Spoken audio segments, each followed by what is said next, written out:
If you thought Tastefully Yours was just another cute K-drama about cooking and romance, you're in for a surprise. Behind the pots, plates, and sweet romances, this drama hides some bizarre curiosities. In today's video, you'll discover 10 facts that will make you see the series in a whole new light and love it even more. Or maybe not. If you watched Weak Hero Class and then dove headfirst into Tastefully Yours, you might have felt a strange sense of familiarity, and it wasn't by chance. The creator of both dramas is the same, Han Joon-hee. And more than that, he seems to have intentionally made some connections between the two stories. 3 actors from Weak Hero Class 2 appear in Tastefully Yours: Yoo Soo-bin, Bai Na-ra, and Lee Jae-hyuk. Not as the same characters, of course, but their presence, the dramatic tone of some scenes, and even the visual style make it feel like we're seeing a new phase of the same universe. The most curious thing is that many fans have started calling Tastefully Yours the unofficial 3rd season of Weak Hero Class. And despite the completely different vibes, one being about school violence and the other a mix of cooking and romance, some say the themes of overcoming challenges and emotional trauma are there, hidden amidst the soups and traditional dishes. In other words, if you love connecting universes like piecing together a puzzle, this is the kind of disguised crossover worth paying attention to. Did you notice the presence of actor Park Ji-hoon in the series? Yes, that Park Ji-hoon. The actor and idol made a secret cameo in Tastefully Yours, and the most incredible part is that much of the audience didn't even notice. That's because he doesn't appear as a main story character, but as an actor in a fictional series that the protagonists watch in one of the scenes. It's like a drama within a drama. The scene in question shows the characters relaxing after a tiring day, watching TV, and who appears on the screen? Him, Park Ji-hoon, in a school uniform with the face of a troubled teenager. But hold on, it's not a new character. The production team used footage from another of the actor's projects and inserted it as if it were part of a random soap opera, just to create a more realistic vibe in the protagonist's routine. The detail, of course, didn't go unnoticed by the most attentive fans, who rushed to social media to comment on the Easter egg. And if you thought it was odd how polished that fictional soap opera looked, now you know why. It was a fun move by the production that became a hot topic among the detail-obsessed. The next curiosity is that Tastefully Yours is set in Jeonju, and that's not just a script detail. The city is a true gastronomic treasure of South Korea. We're talking about the birthplace of traditional bibimbap, for example, with street food markets that have become tourist attractions and family-run restaurants operating for generations. Choosing to set the story there wasn't just aesthetic. It was almost like adding another character to the drama. If you pay attention to the episodes, you'll notice the constant focus on ingredients, techniques, and the culture behind Korean cuisine. It's not just about the pretty vibe of the city, it's about valuing a type of cooking that represents roots, memory, and identity. In some interviews, crew members said that filming in Jeonju helped the actors get into the spirit of their characters, as they were practically surrounded by the smell of real food all the time. Jeonju isn't there by accident. It's part of the soul of the story, and might be one of the reasons why the drama feels so authentic. And before it even hit Netflix, Tastefully Yours was shown in a place most K-dramas wouldn't dream of stepping into,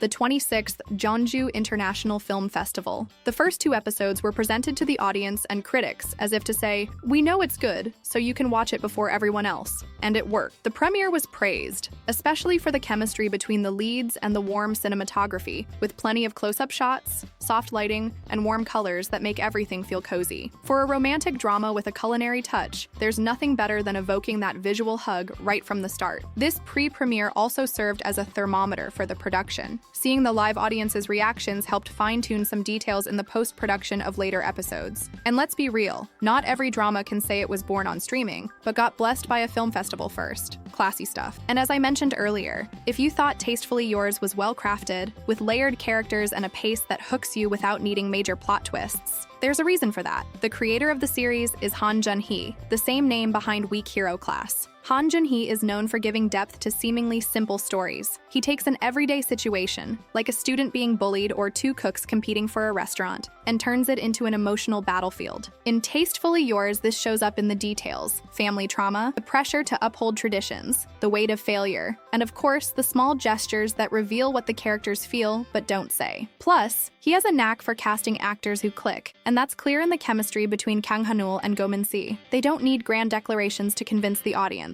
A glance, a sharp remark, or even a spoonful of food says it all. This quiet yet intense style is the creator's trademark, and that's why, even with a different theme, Tastefully Yours still has the same emotional flavor that made Weak Hero Class a cult hit. The next curiosity is that there's no fake food with colored gelatin or glossy spray in the series. In Tastefully Yours, the food shown in the scenes is 100% real, and it was served fresh, made on the spot. The production had a team of chefs who prepared the dishes according to the script to ensure total authenticity. The result was that the cast didn't just act around the food, they actually ate it. Go Min-si revealed in an interview that she gained almost 2 kilos during filming because every time they had to redo a scene, she ended up eating again. Kang Han-yul also shared that, in some takes, he was supposed to pretend to taste the food but couldn't resist and cleaned the plate without realizing it. The culinary competition scenes were filmed with real dishes and irresistible aromas, which made it hard to stay focused. Plus, many of the recipes shown in the drama are based on traditional Jeonju dishes, and since the series started airing, many fans have been trying to recreate the dishes at home. In other words, the drama has inspired real people to cook for real. And speaking of food, Kang Han-yul's performance as the determined and methodical chef wasn't just raw talent. There was a lot of training behind it. To bring the character to life, he spent weeks in immersion with real chefs before filming began. He learned everything from the basics of professional cooking to more specific techniques, like cutting vegetables at the right pace, organizing a workstation like in a restaurant, and managing the cooking times of multiple dishes at once, all while keeping that smitten look for the female lead. Easy? Not at all. According to crew reports, he took the training seriously. He even prepared full meals for part of the production as a rehearsal, and the most surprising part, he got genuine praise. Some said he could open a themed restaurant after the series. Go Min-si even joked in an interview that he became a different man when he put on the apron. That commitment made all the difference in the kitchen scenes. No hands swapping pots under the table, no hidden cuts. It's him doing everything with precision and naturalness. And now we get it. It's not just good acting, it's talent plus training, plus dedication. A true actor-chef. And you might not have noticed, but Tastefully Yours draws unusual visual inspiration. Studio Ghibli films. Yes, the same ones that brought us Spirited Away and Kiki's Delivery Service. The drama's cinematographer revealed that he wanted certain scenes to have a magical, cozy vibe, something that evokes the visual nostalgia Ghibli manages to create. The influence shows up in the details, the steam rising from the pots, the golden tones in sunset scenes, the soft ambient sounds accompanying quiet moments. Everything was designed to make the viewer feel comfort, as if each episode were a warm pause in the chaos of the day. In some indoor scenes, like the kitchen at night, the lighting was deliberately softened, creating an almost dreamlike atmosphere. And anyone familiar with Ghibli knows that's their trademark. No wonder many people comment that even when nothing grand happens in an episode, the experience still feels delightful. It's visually therapeutic. In other words, the drama doesn't just talk about comfort, it delivers comfort in every frame. And tell me, what do you think of Go Min-si, the lead actress in the drama? Have you ever caught yourself laughing at one of her character's scenes and thought it felt too spontaneous to be scripted? Well, in many of those scenes, it wasn't scripted. The actress revealed in an interview that the director gave her freedom to improvise lines and reactions in more relaxed moments, and she took full advantage of it. Some of the character's sharp comebacks, especially in arguments with Kang Han-yul, were created on the spot. Go Min-si said she started improvising during rehearsals, and the chemistry with the cast made everything flow naturally. The team loved the organic results so much that they kept many of those lines in the final edit, including in key scenes. According to her, the funniest improvisations came up when filming stretched late into the night, and exhaustion made everyone laugh at the smallest things. But the audience barely notices. What they see is a lively character, full of personality, with impeccable comedic timing. So if a line made you laugh or think, "This feels too real," probably was. Lastly, you know that visual look of the characters in the kitchen? Stylish uniforms, well-tailored aprons, scarves around the neck, traditional details? None of it was random. The drama's lead costume designer revealed that she visited 11 real Jeonju restaurants before designing a single piece. She wanted to understand how local chefs actually dressed, not just for style but for functionality. During these visits, she observed which fabrics were most used, how the cooks moved, what they avoided wearing for safety, and even the small details that revealed hierarchy among the professionals. All of this was incorporated into the character's visual design. That's why the drama's chef doesn't look like an actress dressed as a cook. She looks like a real cook. And Kang Han-yul, with that fitted apron and dishcloths over his shoulder, looks like he stepped out of the kitchen of an award-winning Korean restaurant. It's a detail that goes unnoticed by many, but adds that touch of authenticity we feel, even without realizing it. Tastefully Yours isn't just a cute drama about food and romance. It's a work full of details, surprises, and delightful curiosities that make it even more special. If any of these made you see the series in a new light, give this video a like, subscribe to the channel, and comment below which curiosity surprised you the most. See you in the next video with more hidden stories from your favorite K-dramas.